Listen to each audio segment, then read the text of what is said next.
Now next section is section C. First question is observe the following graphical diagram and answer the following question. ये आपको graph किया, ठीक है। अब इसमें आपसे पूछा क्या क्या गया, देखो what is represented by the graphical diagram shown above, amplitude of frequency, ठीक है। which wave characteristics determine the pitch of sound, frequency, high frequency होगी तो क्या होगा, हाई पिच होगी, लो फ्रीक्वेंसी होगी तो क्या होगा, लो पिच होगी। ये क्लियर हो गया, ठीक है। The next part is what is the relationship between pitch and frequency. कैसा रिलेशनशिप होता है, डायरेक्ट रिलेशनशिप। कैसा रिलेशनशिप होता है, डायरेक्ट रिलेशनशिप होता है। तो जो आपका आंसर है वो किस तरह से देना है आपको, ग्राफिकल फिगर क्या रिप्रेजेंट करिए, सेम एम्पलीट्यूड डिफरेंट फ्रीक्वेंसी, ठीक है। Amplitude with frequency different frequency. Pitch of sound किससे डिटरमाइन होती है, फ्रीक्वेंसी वेव से। और लोअर पिच इंडिकेट करती है low frequency, higher pitch indicate करती है हायर फ्रीक्वेंसी। इसका मतलब क्या, pitch is directly proportional to the frequency, हुआ ना ऐसा, ठीक है। फिर आपका नेक्स्ट क्वेश्चन था आपका identify the ion from the following figure. देखो भाई प्रोटॉन कितने हैं, 12। प्रोटॉन का मतलब एटॉमिक नंबर कितना हो गया, 12। एटॉमिक नंबर से हमें पता लग गया कि ये क्या है, मैग्नीशियम। अब इलेक्ट्रॉन देखो 1 2 3 4 5 6 7 8 9 और 10 इलेक्ट्रॉन्स यहाँ पे 10 है। तो 12 प्रोटॉन 10 इलेक्ट्रॉन्स। तो कहना से दैट जो आयन होगा आपका वो 2 पॉजिटिव है। इट मींस मैग्नीशियम में 2 इलेक्ट्रॉन लूज कर दिए। और इलेक्ट्रॉनिक कॉन्फ़िगरेशन आयन की क्या होगी, 10 इलेक्ट्रॉन है तो क्या होगा 2,8। And atom mention in the figure, कौन सा एटम है, मैग्नीशियम। मैग्नीशियम एटम का इलेक्ट्रॉनिक नंबर ऑफ प्रोटॉन के एटॉमिक नंबर 12 होता है। और एटम में आपके इलेक्ट्रॉन्स भी कितने होंगे, 12। तो क्या होगी इलेक्ट्रॉनिक कॉन्फ़िगरेशन 282। ये क्लियर हो गया, ठीक है। How do we get the number of proton as 12, भैया इलेक्ट्रॉनिक भैया फर्स्ट शेल में 2 इलेक्ट्रॉन, सेकंड शेल में होते हैं 8, थर्ड शेल में 2। काउंट कर लो कितना आ जाएगा, 12, ठीक है। ओरिजिनली तो number of proton number of electrons के इक्वल ही होगा आपका। फिर हमने क्वेश्चन किया body stop from a height of 320 metre, तो ये क्या है आपका h। फिर हमारा क्वेश्चन है the accelerate due to gravity 10 metre per second square, ये हो गया जी। How long does it take to reach the ground, तो कैसे करोगे बताओ, by second equation of motion. क्या होता है, s is equal to ut plus half at square. और यहाँ इसी को हम कैसे लिखेंगे, s क्या हो जाएगा आपका h ut plus half acceleration क्या हो जाएगा, एक्सेलरेशन ड्यू टू ग्रेविटी होगा ऐसा, ठीक है। तो in place of h we will write 320। जब ड्रॉप कर रहे हो तो इनिशियल वेलोसिटी क्या होगी, 0। क्या होगी, 0। तो ये तो पूरा ही 0 हो जाएगा आपका। तो 320 equal to 0 plus half, gravity कितनी है आपकी 10 और टी स्क्वायर, तो ये कैंसिल हो गया, कितना हो गया 5। तो 5t स्क्वायर आपका 320, T square equal to 320 by 5, 5 6 जा 30, तो टी स्क्वायर 64 है तो टी कितना होगा 8। ये क्लियर, तो ये आपका आ गया 8 second. What is the velocity with which it will strike the ground, तो क्या होगा, by first equation of motion very good, v equal to u plus gt। u आपका कितना है 0, v आपको फाइंड करना है, g आपका कितना है 10 और t आपने अभी फाइंड किया 8, तो ये कितना आ जाएगा 80 मीटर पर सेकंड। क्लियर हो गया, ठीक है। तो ये हो गया आपका पार्ट 2 का आंसर जो भी आपने किया, और ये हो गया आपका पार्ट 3 का आंसर, 8 सेकंड और 80 मीटर पर सेकंड। फिर आपका क्वेश्चन था आपको 2 कार की वेलोसिटी की बना, कार ए की velocity 80 kilometre per hour, car B की है 50 किलोमीटर पर आवर। तो relative velocity of car A with respect to B, क्या मतलब था है इसका, V A B velocity of car A minus velocity of car B होगा, ठीक है। वेलोसिटी ऑफ कार ए कितना आपका 80, कार बी कितना है 50, तो 80 माइनस 50 कितना हो गया 30। अब ये पॉजिटिव आ रहा है ना, it means cars are moving in same direction. Relative velocity of car B, okay with respect to car, अब ये क्या होगा, velocity of car B minus velocity of car A, that is 50 minus 80, that is minus 30। Opposite का मतलब what, cars are moving in opposite direction. Clear हो गया question कैसे करते हैं। तो देखो, ठीक है, ये रिलेटिव वेलोसिटी ऑफ कार जिसके रिस्पेक्ट में करोगे वो बाद में आएगा, जो पहले लिखा होता है ए बी ऐसे होता है।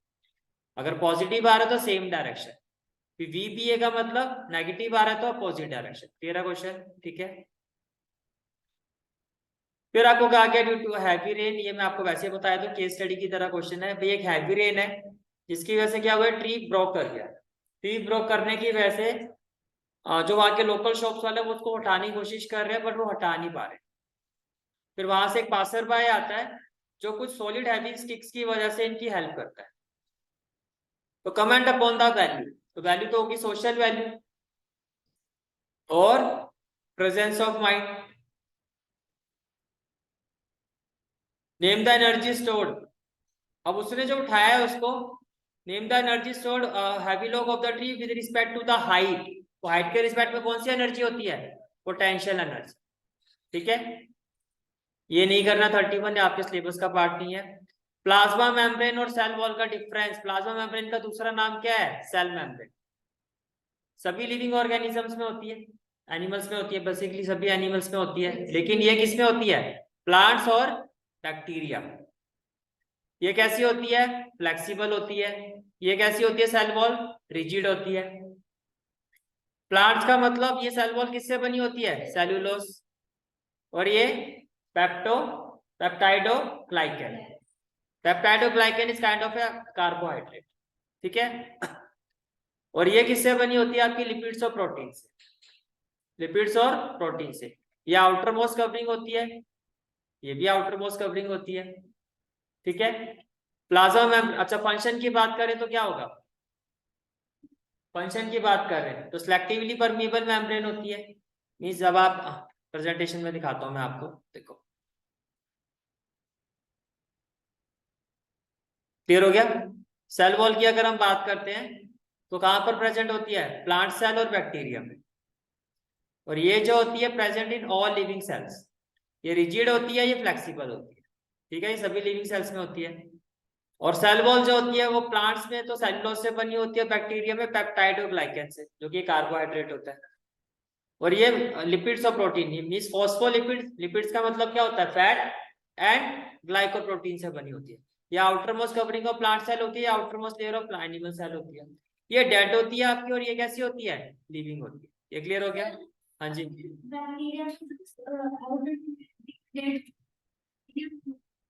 लिविंग ऑर्गेनिज्म, सेल मेम्ब्रेन कहते हैं ना इनर मोस्ट, इंटरनली। मैं अभी आता हूँ उस पर, ये क्लियर हो गया पहले पॉइंट आपको, ठीक है। Functions of plasma membrane, it act as semi, semi का मतलब क्या है, ये किसी चीज के अंदर है, ये चीज मैं बोल रहा था, समझा कि ये अगर आप सेल वॉल के साथ हो तो with in the that part हो गया आपका। और सिर्फ अगर एनिमल्स की बात करें तो वहां पर सिर्फ outermost covering. It act as a semi permeable membrane which allows only selective substances to pass through. और सेल वॉल में क्या होता है, it provides rigidity and protection to cell. Plant देखे ना कितने हार्ड होते हैं, ठीक है। फिर आपका जो नेक्स्ट क्वेश्चन है, एक्टिव और पैसिव ट्रांसपोर्ट। ऑस्मोसिस और डिफ्यूजन में क्या होता है, movement of high concentration to low concentration, ये होता है पैसिव ट्रांसपोर्ट। ये उसके अगेंस्ट होता है, ये नेचुरल प्रोसेस है। ये उसके अगेंस्ट होता है, low concentration to high concentration. इसमें एनर्जी की रिक्वायरमेंट होती है in the form of ATP, there is no energy requirement. समझ में आ गया, ठीक है। तो जब आप डिफरेंस दोगे तो किस तरह से आपको देना है। एक्टिव में क्या होता है, movement of molecule against the concentration gradient. Concentration gradient का मतलब क्या होता है, movement of molecules from the region of high concentration to low concentration. It involves movement of molecule along the along का मतलब जैसे होता है वैसे। लेकिन यहाँ पर क्या होता है, अगेंस्ट, यानी कि लो टू हाई होता है, तो it requires energy. No energy is required. ये रैपिड मूवमेंट होती है और ये कैसी होती है, स्लो। इससे movement of large molecule occur by active transport. देखो कैसे होता है लार्ज मॉलिक्यूल अकर्स।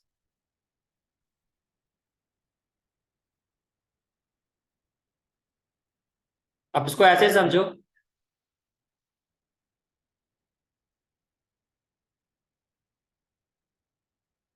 जैसे कि ये यहाँ पे बहुत सारे ब्लैक कलर के मॉलिक्यूल है, बहुत सारे, ठीक है। और यहाँ पर क्या है, रेड कलर के मॉलिक्यूल, ब्लैक वाले अब कंसंट्रेशन कहाँ जाता है, लेफ्ट वाली साइड में, ठीक है। अब होगा क्या, ये low concentration to high concentration, ऐसे ये भी कुछ मूव कर रहे हैं, तो बाद में होगा क्या कि ये सारा का सारा जो ये डिपोजिशन है आपका, ये सारा का सारा क्या हो जाएगा, ये आपका यूनिफॉर्म हो जाएगा। क्या हो जाएगा, यूनिफॉर्म हो जाएगा, यानी कि आपको दोनों ही साइड में कुछ इस तरह से दिखाई देंगे, ऐसे एक एक एक ही जैसे दिखाई देंगे, मतलब आपस में मिक्सअप हो जाएगा, यूनिफॉर्म कंपोजिशन काइंड ऑफ, समझाएगा, यूनिफॉर्मली डिस्ट्रीब्यूशन हो जाएगा, ठीक है। तो इसी चीज को यहाँ पर आपको बताया जा रहा है कि movement of large molecule occur by active transport और स्मॉलर मॉलिक्यूल और water molecule only are transported passively. Large molecules की मूवमेंट होती है इसमें, और इसमें क्या होता है, स्मॉल मॉलिक्यूल्स और वाटर मॉलिक्यूल्स ही ट्रांसपोर्ट होते हैं। ये भी एमसीक्यू का क्वेश्चन बनता है आपका। और उसके बाद सेक्शन सी का लास्ट क्वेश्चन है आपका कि आपको एक स्ट्रक्चर दिया गया है, जैसे कि आपको दिखाई दे एपिडर्मिस का स्ट्रक्चर है, इसमें ए क्या है, एपिडर्मल सेल ऑफ रूट, उसमें क्या होते हैं, बड़ी बड़ी रूट हेयर्स होती हैं जो कि क्या करते हैं, जिससे सरफेस एब्जॉर्प्शन की कैपेसिटी बढ़ जाती है। बी क्या है आपका, स्टोमेटा, स्टोमेटा क्या करता है, एक्सचेंज ऑफ गैसेस। और सी यहाँ पर क्या है, गार्ड सेल, किडनी शेप होती है, ये किसमें हेल्प करता है, opening and closing of stomata. Clear हो गया, ठीक है। और यहाँ आके आपका ये यही पूछा गया था आपसे, ये क्या रिप्रेजेंट कर रहा है, epidermal cell of root. How does cell of root hair help in, क्योंकि इससे सरफेस एरिया बढ़ जाता है। How does B in the given diagram help the plant, B क्या है, स्टोमेटा, क्या करता है, exchange of gases. Out of A B and C cell in the above diagram which cell has been the closing and opening of stomata, cell C, इसको क्या कहते हैं, guard cells. Section C complete, ठीक है।